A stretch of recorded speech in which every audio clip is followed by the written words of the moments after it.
मानव शरीर का सबसे जटिल और सबसे ज्यादा काम करने वाला हिस्सा है दिमाग। यह हमारी खोपड़ी के अंदर एक सॉफ्ट स्पंज जैसी चीज होती है जो बाहर से भले ही सिर्फ एक अंग दिखे, लेकिन असल में ये एक पूरी मशीन है। ऐसी मशीन जो लगातार काम करती रहती है, दिन रात बिना रुके। जब हम सोते हैं तब भी ये काम करता है। जब हम सोचते हैं, समझते हैं, महसूस करते हैं, कोई चीज याद करते हैं, कोई निर्णय लेते हैं, चलते हैं, खाते हैं, रोते हैं या हंसते हैं, इन सब के पीछे दिमाग ही होता है। ये शरीर का कमांड सेंटर है। दिमाग का वजन लगभग 1.3 से 1.5 किलो होता है, लेकिन ये हमारे शरीर की कुल ऊर्जा का करीब 20% खर्च करता है। यानी जितनी ताकत से दिल धड़कता है, फेफड़े सांस लेते हैं, मांसपेशियां चलती हैं, सब में से सबसे ज्यादा ऊर्जा दिमाग इस्तेमाल करता है। अब आप सोचिए, इतना छोटा हिस्सा शरीर में इतना बड़ा रोल निभा रहा है। दिमाग कई हिस्सों में बंटा हुआ है, लेकिन ये बंटवारा सिर्फ बाहर से समझने के लिए है। असल में तो ये सारे हिस्से एक दूसरे से लगातार जुड़े होते हैं और मिलकर काम करते हैं। इसकी सबसे बाहरी परत होती है सेरेब्रल कॉर्टेक्स। यहीं पर हमारी सोचने, समझने, याद रखने और निर्णय लेने की सारी गतिविधियां होती हैं। इसमें अरबों तंत्रिका कोशिकाएं होती हैं जिन्हें हम न्यूरॉन्स कहते हैं। हर न्यूरॉन एक छोटा सा तार जैसा होता है जो एक तरफ से सिग्नल लेता है और दूसरी तरफ भेजता है। लेकिन कमाल की बात यह है कि हर न्यूरॉन एक साथ हजारों दूसरे न्यूरॉन्स से जुड़ा होता है। ये जुड़ाव एक खास जगह पर होता है जिसे सिनैप्स कहा जाता है। जब भी कोई जानकारी हमारे शरीर से आती है या हम सोचते हैं, तब इन सिनैप्स में इलेक्ट्रिक और केमिकल सिग्नल दौड़ते हैं। यानी हमारे दिमाग की पूरी बातचीत इसी नेटवर्क से होती है। इन सिग्नलों को एक न्यूरॉन से दूसरे तक पहुंचाने के लिए दिमाग में कई रसायन काम करते हैं जिन्हें न्यूरोट्रांसमीटर कहा जाता है। इनमें कुछ प्रमुख हैं डोपामिन, सेरोटोनिन, एसिटाइलकोलिन, गाबा और नोरेपिनेफ्रिन। ये सब हमारे मूड, याददाश्त, सीखने की क्षमता, नींद, सतर्कता और भावनाओं पर असर डालते हैं। डोपामिन हमें खुशी, प्रेरणा और इनाम की भावना देता है। जब हमें कुछ अच्छा लगता है या कुछ हासिल होता है तो डोपामिन रिलीज होता है। सेरोटोनिन मूड को संतुलित करता है, यानी जब इसकी मात्रा सही रहती है तो हम खुश रहते हैं, और जब कम हो जाती है तो उदासी और डिप्रेशन आ सकता है। गाबा दिमाग को शांत करता है। जब ज्यादा उत्तेजना होती है तो ये उसे कंट्रोल करता है। एसिटाइलकोलिन याद रखने और ध्यान केंद्रित करने में मदद करता है। अब आप सोचिए, जब इतने सारे न्यूरॉन्स और रसायन हर सेकंड में सैकड़ों काम कर रहे हों, तो दिमाग कितना तेज और सक्षम अंग है। ये बिना रुके लगातार डेटा प्रोसेस करता है। हमारी आंखों से, कानों से, नाक से, त्वचा से और जीभ से जो भी जानकारी आती है वह सबसे पहले दिमाग तक जाती है। फिर वही तय करता है कि क्या करना है, क्या महसूस करना है और कैसा रिएक्शन देना है। जब आप किसी को देखकर पहचानते हैं, कोई आवाज सुनते हैं या किसी चीज को छूते हैं, तो इन सब के पीछे दिमाग के अलग अलग हिस्से काम करते हैं। जैसे आंखों से जो इमेज आती है वो सबसे पहले ऑक्सीपिटल लोब में जाती है, जहां उस पर प्रोसेसिंग होती है। कान से आवाज आती है तो वो टेम्पोरल लोब में जाती है। टच और पोजीशन से जुड़ी जानकारी पैराइटल लोब में जाती है, और सोचने समझने वाला काम फ्रंटल लोब में होता है। अब बात करते हैं याददाश्त की। हमारी मेमोरी यानी स्मृति दो भागों में बंटी होती है। एक जो तुरंत याद होती है, जैसे मोबाइल नंबर जो आपने अभी देखा, और दूसरी जो लंबे समय तक याद रहती है, जैसे बचपन की बातें। इस पूरी प्रक्रिया में हिप्पोकैम्पस नाम की एक संरचना अहम रोल निभाती है। जब भी कोई नई जानकारी आती है तो पहले वह हिप्पोकैम्पस में जाती है। वहां से अगर जरूरी लगे तो दीर्घकालिक स्मृति में भेजी जाती है। इसके अलावा एमिगडाला नाम का हिस्सा भावनाओं से जुड़ा होता है, जैसे डर, गुस्सा, खतरा। इन सब का अनुभव यहीं से शुरू होता है। जब कोई चीज आपको डराती है तो एमिगडाला तुरंत सक्रिय हो जाता है और शरीर को खतरे से निपटने के लिए तैयार करता है। यही कारण है कि जब आप अचानक कोई डरावनी चीज देखते हैं तो दिल की धड़कन तेज हो जाती है, सांसें तेज चलने लगती हैं और शरीर सतर्क हो जाता है। ये सब दिमाग की इसी प्रणाली का हिस्सा है। हमारा दिमाग इतना होशियार होता है कि यह हर बार अनुभवों से सीखता है। इसे न्यूरोप्लास्टिसिटी कहा जाता है। मतलब दिमाग अपनी संरचना को अनुभवों के अनुसार बदल सकता है। अगर किसी एक हिस्से में चोट लग जाए तो दूसरा हिस्सा उसकी जिम्मेदारी संभाल सकता है। ऐसा कई बार स्ट्रोक या चोट के बाद देखा गया है। यही क्षमता सीखने, भाषा अपनाने और नई आदतें बनाने में मदद करती है। दिमाग और शरीर के बीच का संपर्क स्पाइनल कॉर्ड के जरिए होता है। ये एक लंबी नली होती है जो पीठ की हड्डियों के अंदर होती है। इसमें से बहुत सारी नसें शरीर के अलग अलग हिस्सों तक जाती हैं, जो दिमाग के निर्देशों को वहां तक पहुंचाती हैं और वहां से आने वाले सिग्नलों को वापस दिमाग तक लाती हैं। जब आप चल रहे होते हैं तो आपको ये महसूस नहीं होता कि दिमाग कितनी तेजी से हर कदम का संतुलन बना रहा है। इसमें सेरेबेलम नाम का हिस्सा अहम होता है, जो संतुलन, गति और सटीकता से जुड़ा होता है। जब आप बिना देखे भी कुछ पकड़ लेते हैं या अचानक किसी चीज से बच जाते हैं, तो यह सेरेबेलम ही है जो ये सब नियंत्रित करता है। आप सोच सकते हैं कि ये सब सुनने में तो बहुत तेज और जटिल लगता है, पर यही दिमाग की खूबी है। ये सब कुछ बेहद तेजी से, सटीकता से और बिना रुके करता है। कोई कंप्यूटर भी इतनी प्रोसेसिंग नहीं कर सकता जितनी हमारे दिमाग की 1 सेकंड की प्रोसेसिंग है। ये हर पल नए कनेक्शन बनाता है, पुराने कनेक्शन हटाता है और अपने आप को हर हाल में अपडेट करता है। दिमाग के अंदर जो संचार प्रणाली होती है वह पूरी तरह से जैविक संकेतों और विद्युत तरंगों पर आधारित होती है। जब हम किसी चीज को छूते हैं या कोई आवाज सुनते हैं, तब हमारे इंद्रिय अंगों के माध्यम से जानकारी दिमाग तक जाती है। ये जानकारी विद्युत संकेतों के रूप में न्यूरॉन्स से होते हुए दिमाग के अलग अलग हिस्सों में पहुंचती है। वहां पर इन संकेतों को समझा, प्रोसेस किया और फिर उनके अनुसार प्रतिक्रिया दी जाती है। ये सारी प्रक्रिया बहुत ही कम समय, मिली सेकेंड में हो जाती है। दिमाग की एक खास विशेषता यह है कि ये खुद ही अपने काम को बेहतर करता रहता है। हर नया अनुभव, हर नई चीज जो हम सीखते हैं, वह हमारे दिमाग की संरचना को बदल देती है। इस गुण को ही न्यूरोप्लास्टिसिटी कहा जाता है। ये खासियत दिमाग को अलग अलग अनुभवों से ढलने में मदद करती है। उदाहरण के लिए, जब कोई व्यक्ति नई भाषा सीखता है, तब उसके दिमाग में नए न्यूरॉन कनेक्शन बनते हैं जो उस भाषा से जुड़ी ध्वनियों, अक्षरों और अर्थों को समझते हैं। यही बात किसी भी नई स्किल पर लागू होती है, जैसे गाड़ी चलाना, कोई वाद्य यंत्र बजाना या गणित हल करना। दिमाग की एक और अद्भुत क्षमता है याद रखने और भूल जाने की। जितनी जरूरी बातें होती हैं, दिमाग उन्हें लंबे समय तक संचित करता है और जो चीजें बार बार नहीं दोहराई जाती, उन्हें धीरे धीरे मिटा देता है। ये भूलना भी एक तरह से जरूरी प्रक्रिया है। अगर हम हर छोटी से छोटी बात को याद रखने लगें, तो हमारा दिमाग भारी हो जाएगा। इसलिए दिमाग पुरानी और अनावश्यक जानकारियों को धीरे धीरे मिटा देता है, ताकि नई और महत्वपूर्ण चीजों को जगह दी जा सके। अब बात करें दिमाग और नींद के संबंध की। नींद केवल शरीर को आराम देने की प्रक्रिया नहीं है, बल्कि दिमाग के लिए यह मरम्मत और डेटा प्रोसेसिंग का समय होता है। जब हम सोते हैं, तब हमारा दिमाग दिन भर की घटनाओं से अनुभवों और जानकारियों को व्यवस्थित करता है। वह तय करता है कि कौन सी यादों को लंबे समय के लिए रखनी है और कौन सी हटानी है।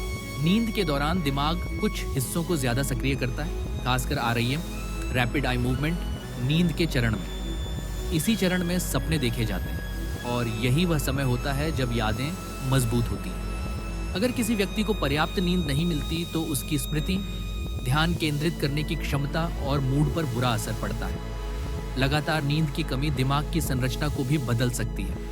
यही कारण है कि नींद को मानसिक स्वास्थ्य से सीधा जोड़ा गया है। जो लोग अच्छी नींद लेते हैं, वे अधिक ध्यान केंद्रित कर पाते हैं, बेहतर निर्णय लेते हैं और भावनात्मक रूप से संतुलित रहते हैं।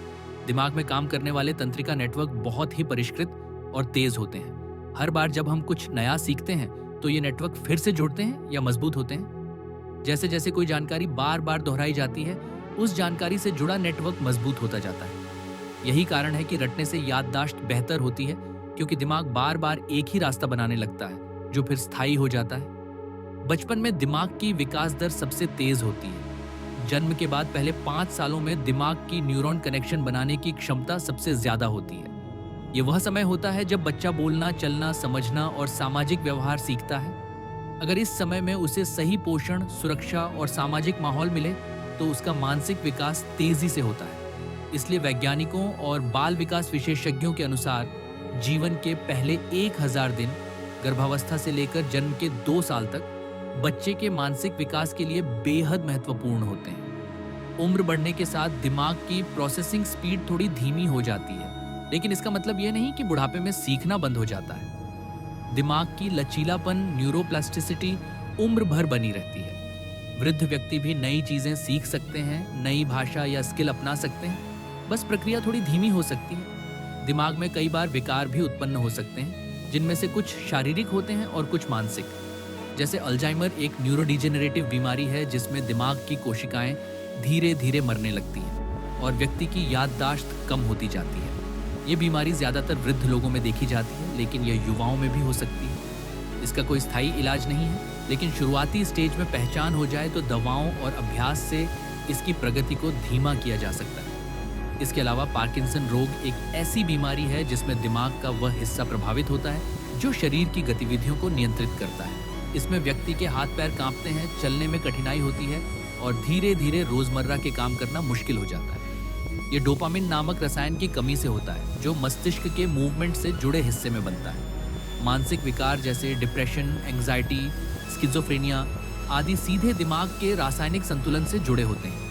इनमें न्यूरोट्रांसमीटर की कमी या असंतुलन होता है, जिससे व्यक्ति के सोचने, महसूस करने और व्यवहार करने का तरीका प्रभावित होता है। डिप्रेशन में सेरोटोनिन और डोपामिन की कमी देखी जाती है, जबकि स्किज़ोफ्रेनिया में डोपामिन की सक्रियता असामान्य होती है। इन सभी स्थितियों का निदान अब उन्नत तकनीकों से किया जा सकता है, जैसे एमआरआई, मैग्नेटिक रेजोनेंस इमेजिंग से मस्तिष्क की संरचना देखी जाती है। एफएमआरआई से ये देखा जाता है कि कौन सा हिस्सा कितना सक्रिय है, और ईजी से दिमाग की विद्युत तरंगों का रिकॉर्ड किया जाता है। पीटी स्कैन मस्तिष्क की कार्यशीलता और रसायनों के प्रवाह को दिखाता है। दिमाग में चलने वाली विद्युत तरंगों को ब्रेन वेव्स कहा जाता है। ये ब्रेन वेव्स 5 प्रकार की होती हैं: डेल्टा, थीटा, अल्फा, बीटा और गामा। डेल्टा वेव्स गहरी नींद में बनती हैं, थीटा वेव्स ध्यान या नींद की शुरुआत में, अल्फा वेव्स विश्राम की स्थिति में, बीटा वेव्स जब हम सोचते या कार्य करते हैं, और गामा वेव्स उच्च सोचने की क्रिया में उत्पन्न होती हैं। इन ब्रेन वेव्स की गति और पैटर्न से यह पता लगाया जा सकता है कि व्यक्ति किस मानसिक स्थिति में है। आज के समय में वैज्ञानिक इस दिशा में भी काम कर रहे हैं कि दिमाग को कंप्यूटर से जोड़ा जाए। इसे ब्रेन कंप्यूटर इंटरफेस (BCI) कहा जाता है। इसमें व्यक्ति के सोचने मात्र से मशीन या कंप्यूटर को आदेश दिया जा सकता है। ये तकनीक उन लोगों के लिए वरदान बन सकती है जो बोल या चल नहीं सकते। भविष्य में शायद दिमाग से ही कंप्यूटर ऑपरेट करने की सुविधा आम बात बन जाए। जब हम गहराई से यह समझने की कोशिश करते हैं कि हमारा दिमाग कैसे सोचता है, कैसे निर्णय लेता है और कैसे जटिल स्थितियों में काम करता है, तो हमें यह जानना जरूरी होता है कि इसमें काम करने वाले सैकड़ों छोटे छोटे हिस्से कितनी अद्भुत समन्वय से एक दूसरे के साथ काम करते हैं। इनमें से हर एक हिस्सा किसी न किसी खास कार्य में निपुण होता है, लेकिन कोई भी अकेला काम नहीं करता। सब मिलकर एक यूनिट की तरह काम करते हैं। उदाहरण के तौर पर जब हम कोई चेहरा देखते हैं और पहचानते हैं कि ये कौन है, तो सिर्फ आंखों का उपयोग नहीं होता। आंखें तो सिर्फ चित्र देती हैं, लेकिन उसे पहचानने का कार्य दिमाग का टेम्पोरल लोब करता है, जिसमें फेस रिकॉग्निशन से जुड़ी विशेष संरचनाएं होती हैं। इसी प्रकार जब हम किसी शब्द को पढ़ते हैं तो आंखें केवल अक्षर पढ़ती हैं, लेकिन उनका उच्चारण, अर्थ, भावना और संदर्भ समझने का कार्य दिमाग के कई हिस्से मिलकर करते हैं। इससे हमें एहसास होता है कि दिमाग एक बहुस्तरीय कंप्यूटर जैसा है, जो हर जानकारी को विभिन्न स्तरों पर प्रोसेस करता है। इसी तरह भाषा की प्रक्रिया भी बहुत जटिल होती है। बोलने, सुनने, समझने और जवाब देने में दिमाग के कई हिस्से सक्रिय होते हैं। ब्रोका एरिया, जो कि फ्रंटल लोब में होता है, वह बोलने से जुड़ा होता है। वहीं वर्निके एरिया, जो टेम्पोरल लोब में होता है, वह भाषा को समझने में मदद करता है। अगर किसी व्यक्ति को स्ट्रोक या चोट लगती है और इनमें से कोई हिस्सा प्रभावित होता है, तो व्यक्ति बोल या समझ नहीं पाता, जिसे एफेजिया कहा जाता है। जब हम कोई निर्णय लेते हैं तो वह दिमाग की प्रीफ्रंटल कॉर्टेक्स से नियंत्रित होता है। यही वह हिस्सा है जो सोचता है, तर्क करता है, सही गलत का निर्णय करता है और भविष्य की योजना बनाता है। यही कारण है कि किशोरावस्था में जब यह हिस्सा पूरी तरह विकसित नहीं होता, तो व्यक्ति जल्दी भावनाओं में बहकर फैसले ले लेता है।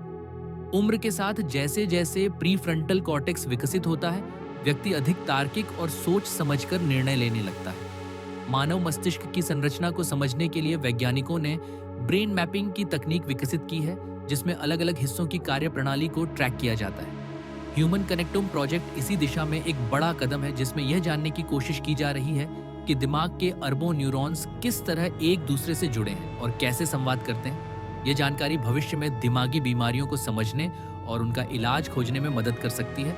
अब बात करते हैं चेतना की, यानी कॉन्शियसनेस की। ये एक ऐसी अवस्था है जिसे विज्ञान ने अभी पूरी तरह नहीं समझा है। जब हम जागरूक होते हैं कि हम कौन हैं, हम क्या सोच रहे हैं, हमारे आसपास क्या हो रहा है, तो उसे चेतना कहा जाता है। यह न केवल सोचने और महसूस करने से जुड़ी है, बल्कि यह स्वयं को जानने से भी जुड़ी है। कुछ वैज्ञानिक मानते हैं कि चेतना केवल दिमाग का उन्नत कार्य है, जबकि कुछ का मानना है कि यह दिमाग से अलग एक गहरा अनुभव है। हालांकि अभी तक चेतना को पूरी तरह वैज्ञानिक परिभाषा नहीं दी जा सकी है, लेकिन इतना तय है कि यह मस्तिष्क की कुछ विशेष संरचनाओं, जैसे थैलेमस, सेरेब्रल कॉर्टेक्स और ब्रेनस्टेम के समन्वय से उत्पन्न होती है। चेतना की जटिलता को देखने के लिए वैज्ञानिक अक्सर कोमा और वेजिटेटिव स्टेट जैसे मामलों का अध्ययन करते हैं। जब किसी व्यक्ति को गहरी चोट लगती है और वह लंबे समय तक बेहोश रहता है, तो उसके दिमाग के कौन से हिस्से सक्रिय हैं और कौन से नहीं, इसका विश्लेषण करके चेतना को समझने की कोशिश की जाती है। कुछ मामलों में व्यक्ति कोमा में होते हुए भी अंदर से कुछ बातों को महसूस कर रहा होता है, जिसे लॉक्ड इन सिंड्रोम कहा जाता है। इसी क्रम में आजकल आर्टिफिशियल इंटेलिजेंस, कृत्रिम बुद्धिमत्ता और न्यूरोसाइंस, तंत्रिका विज्ञान का मेल हो रहा है।